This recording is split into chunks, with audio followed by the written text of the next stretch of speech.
এই 1,00,000 টাকা আমার,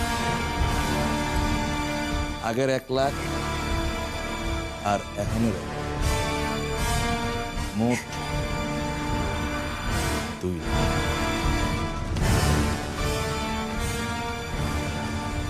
পালকি, ও পালকি, তুই আমার কি হস জানস? তুই কি জানস তুই আমার কি হস? তুই আমার ওনার ডিম পাড়া হাঁস।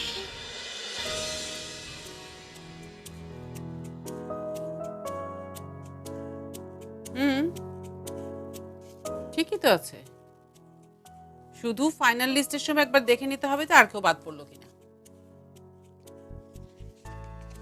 কেনাকাটা কবে শুরু করবে? হাতে তো আর বেশি সময়ও নেই। একটা কাজ করলে হয় না, আমরা যদি ফোন করে বলে দিই যে আমাদের এইগুলো লাগবে, এখন তো হোম ডেলিভারি সিস্টেম আছে। ধুর, নিজেদের গিয়ে কেনা আর দিয়ে যাওয়ার মধ্যে অনেক পার্থক্য। আমরা চাইবো এক, দেবে আরেক। হ্যাঁ সেটাই, যাকগে বাদ দাও, লিস্টটা একটু যত্ন করে রেখে দাও। আর শোনো, কেনাকাটা কবে কি করব না করব সেটা পরে ভেবে দেবো। একটা ছুটি দিন দেখে বেরোলেই তো হয়। না না, ছুটির দিনে অনেক রাশ থাকে, তার চাইতে বরং একটা উইকডেসে যাওয়া ভালো। আমরা এখন আসি। আচ্ছা ঠিক আছে।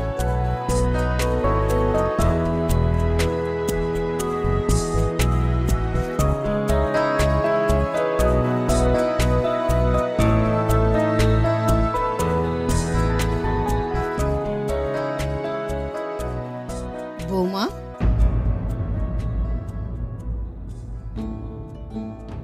মা আপনি? তোমার সঙ্গে কিছু কথা আছে, তোমার কি সময় হবে? এমন করে বলছেন কেন মা? কেন সময় হবে না? নিশ্চয়ই হবে, বলুন কি বলবেন।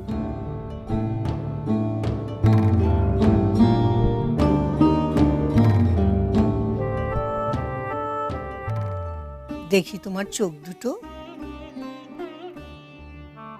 মানে? না, দেখতে চাইছি একটা কারণ, তোমার দৃষ্টিশক্তি তো এত খারাপ ছিল না, সেটাই ভাবছি। আমি যেই নাজিয়াকে চিনতাম সেই নাজিয়া তুমি নও। সেই নাজিয়া ছিল সহনশীল, নমনীয়। তোমার সেই সহনশীলতা, নমনীয়তা আজ কোথায়? মা আমায় মাফ করবেন, নিজের সন্তানের সুখের জন্য, ভালোর জন্য যদি আমাকে অনমনীয় হতে হয়, আমি তাই হব। তাই বলে এইভাবে আরেকটা মেয়েকে কষ্ট দিয়ে, এতে কি খুব ভালো হবে? আরেকটা মেয়ের চোখের পানির বিনিময়ে তুমি তোমার সন্তানের সুখ আদায় করবে? আমি জানি না হঠাৎ তোমার এত মতিভ্রম হলো কেন। তবে একটা কথা বলে রাখছি বাবা, যা হচ্ছে খারাপ হচ্ছে।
ভাবি,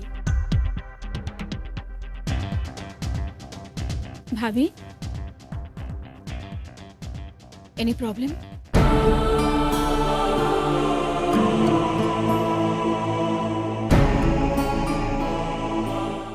এসেছে। বুঝেছি, নিশ্চয়ই বলে গেলেন এটা ঠিক হচ্ছে না, ওটা ঠিক হচ্ছে না, আর তুমি এসব কথা শুনে এখানে মন খারাপ করে বসে আছো। বাদ দাও তো।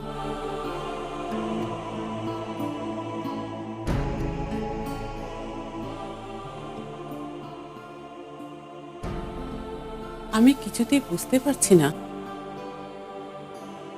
মা ওই মেয়েটাকে তো সাপোর্ট করছেন কেন। সোহেল কি তার কেউ না? নিজের নাতির কথা কি তিনি একটু ভাবছেন না? ছেলেটার সাথে যে এত বড় একটা অন্যায় হয়েছিল, সেই অন্যায়ের কথা কি তার একটু মনে পড়ছে না?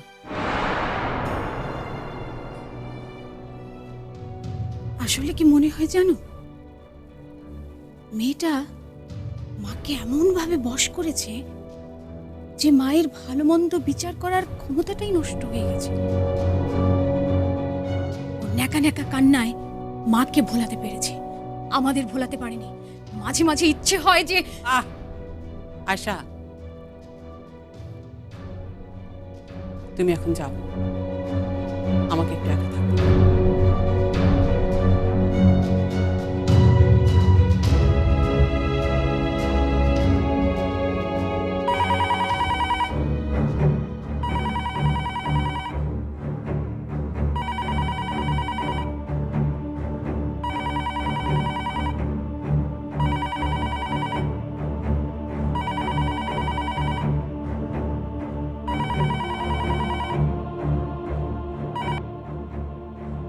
হ্যালো, কে ডার্লিং?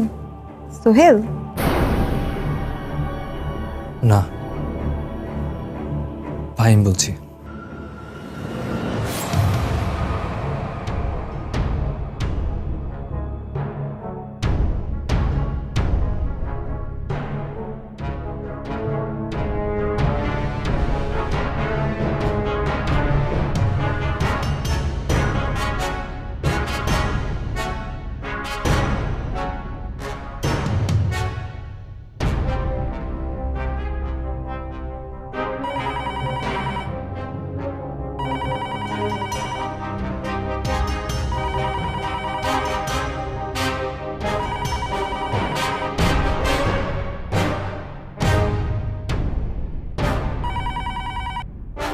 হ্যালো ফাহিম, তুমি আর কখনো আমাকে কল দিবে না। কি হয়েছে ডার্লিং? সোহেল? হ্যাঁ, কি হয়েছে? না না, কিছু হয়নি। কি হয়েছে আমায় বলো। তোমার গলা শুনে মনে হচ্ছে তুমি অনেক ভয় পেয়েছো।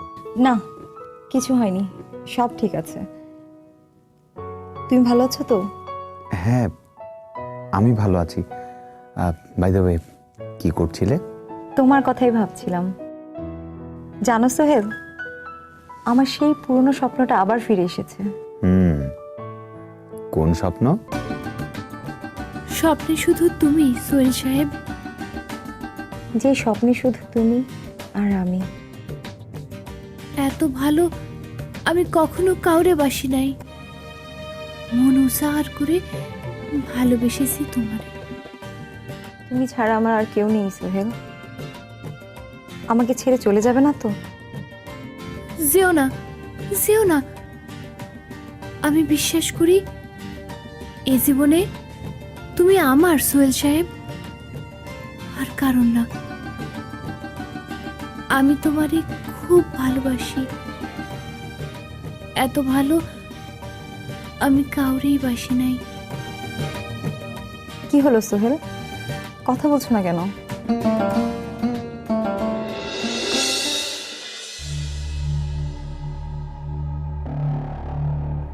কে কে ওখানে? সাবাব, আমি ফোনটা রাখছি, পরে আবার কল দিব।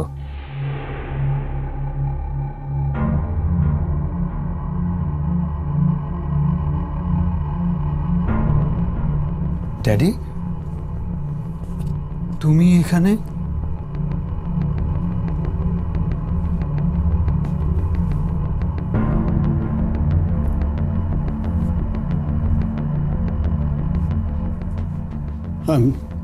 সরি।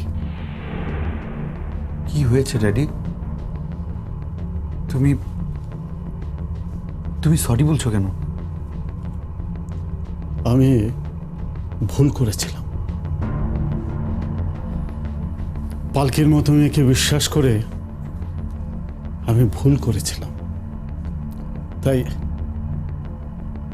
তোকে অনেক কটু কথা বলেছি, অনেক খারাপ ব্যবহার করেছি। আসলে কি জানিস, আমি ভাবতেও পারিনি যে ওরকম একটা নিষ্পাপ চেহারার পিছনে এত কুৎসিত একটা রূপ থাকতে পারে। ড্যাডি, কিন্তু আমি তোর মুখ দেখিনি।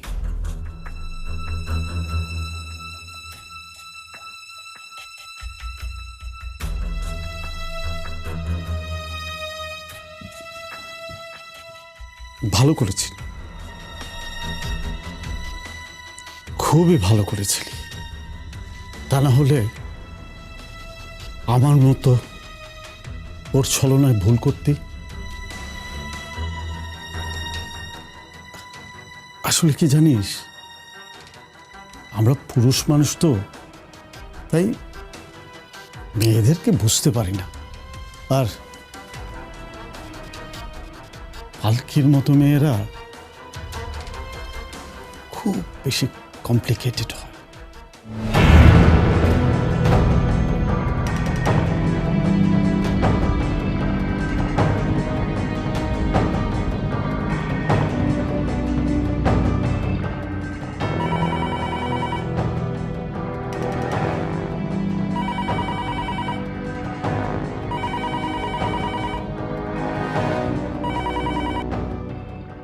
Hello darling.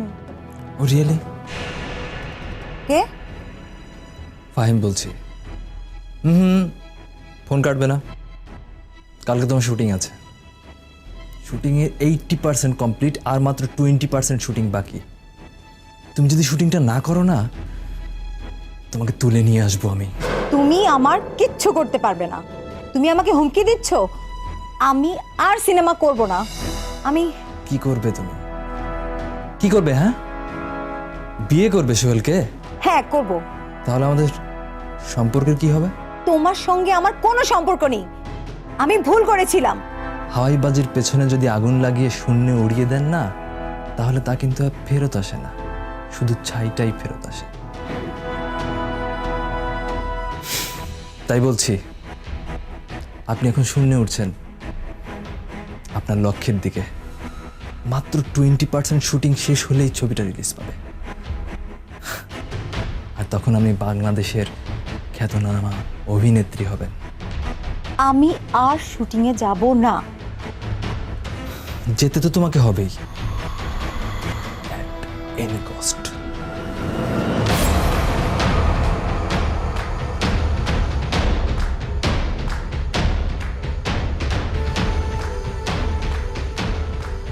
কি হয়েছে মা? চিৎকার করছিস কেন? কি হয়েছে, ভয় পেয়েছিস? কিছু হয়নি আব্বু। না, ওই তাহলে চিৎকার করে বলছিলি শুটিংয়ে যাব না।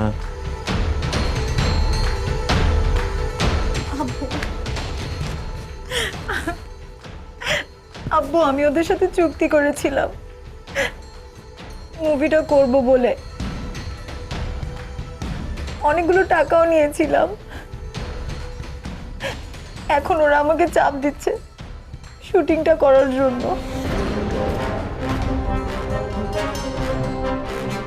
শুটিং করবি না তুই, যত টাকা লাগে আমি ফেরত দেব। ওরা খুব খারাপ লোক আব্বু, ওরা আমাকে ছাড়বে না। আমার খুব ভয় হচ্ছে, আমার খুব ভয় হচ্ছে। তোর কিচ্ছু ভয় নেই, আব্বু তো আছে। যত বিপদে আসুক না কেন, তোর আব্বু দাঁড়াবে, মেয়েকে বুকে আগলে বাঁচাবে।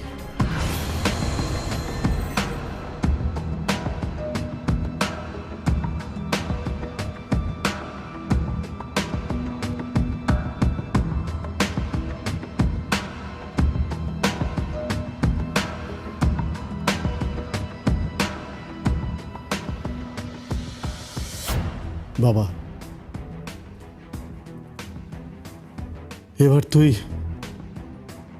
নিজের মতো বাঁচিস।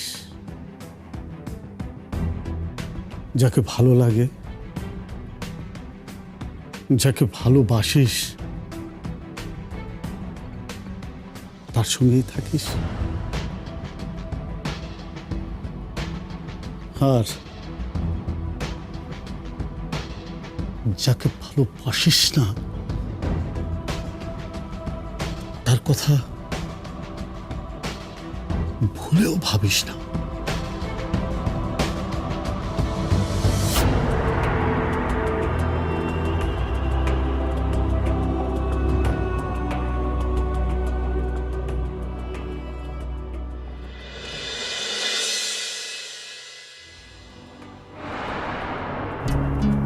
যে কথাটা আপনি আপনার ছেলেরে বললেন, সে কথাটা আপনি বিশ্বাস করেন? আপনি আমারে ভালোবাসেন না? আমারে বিশ্বাস করেন না? বাবা, আপনি আমারে মেয়ের মতো ভাবেন না? না, ভাবি না।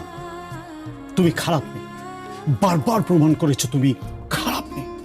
আমার চোখের দিকে তাকান, তাকান আমার দিকে। সত্যি কি মনে হয় আমি খারাপ?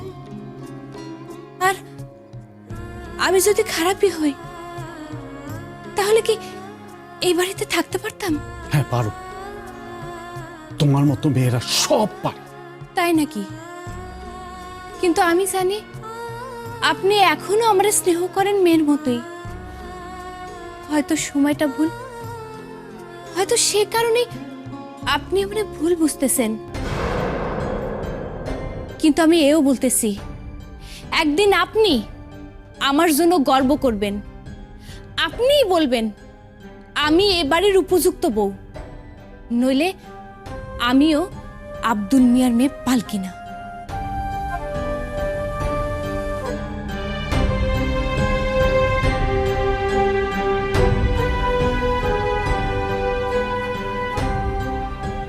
কোথায় যাচ্ছ তুমি? সাধনায়। মানে? কাল সকাল থেকে আমি সৃষ্টি করব। সৃষ্টি করবে? কি সৃষ্টি করবে? নিজেরে। সাদি রহমান, মাফ করবেন, নাম নিলাম, ক্ষমা করবেন, অপরাধ নেবেন না। সাদি রহমানের উপযুক্ত বৌমা হওয়ার জন্য, যেখানে চমকটাই সব, যা চকচক করে তারই সোনা হিসেবে ধরা হয়, যেখানে মোরগটাই সব, যেখানে মনের দাম নাই, ভালোবাসার মূল্য নাই, স্নেহের দাম নাই, সেখানে আমি তারা হয়ে উঠব। এমন চমক হবে সেদিন আপনি আমারে বলবেন, yes yes, you are the star my daughter, you are the star.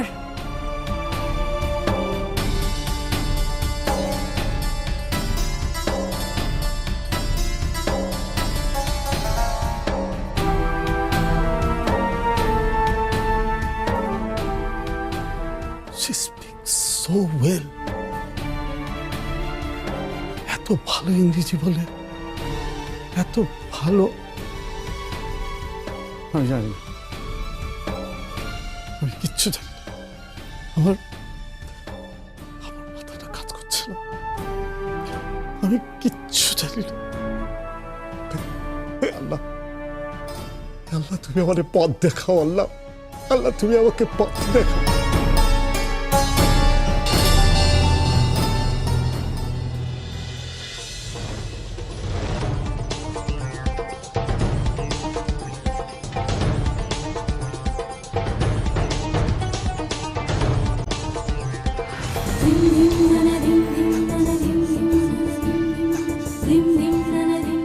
ও, ওই তো এসে গেছে।